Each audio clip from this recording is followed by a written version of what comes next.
पण मला जी माहिती आहे बघा, ते बोललेले आहे ते चुकीचंच आहे, त्याचं समर्थन कोण करत नाही आणि म्हणून सांगितलं की इतिहासावर त्यांनी बोलूच नाही, आता शांत बसावं.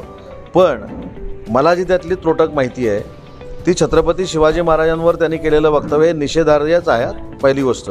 पण ते काहीतरी 1.5 महिन्यापूर्वीची त्यांची ती मुलाखत आहे असं ते स्वतः सांगतात. 1.5 महिन्यापूर्वीची असली तरी त्यांनी बोलावं असं नाही, त्यांनी अभ्यासच करून बोलला पाहिजे. आणि परवा आत्ताचं पण त्यांची एक मी मुलाखत बघितली की आता परत माफी मागितली त्यांनी. मी बोलायचं आणि माफी मागायचं हे देखील योग्य नाही.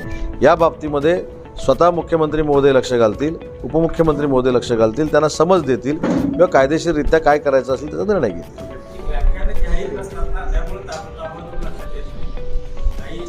नाही 2 वर्षापूर्वी जरी बोलले असतील तरी ते चुकीचं आहे.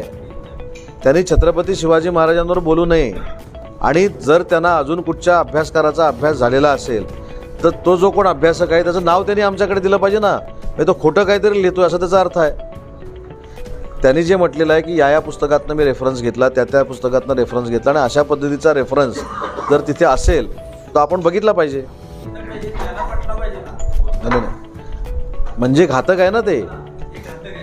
रेफरन्स जर अशा कुठच्या तरी पुस्तकामध्ये असेल त्या पुस्तकावर पण बंदी घातली पाहिजे. चला.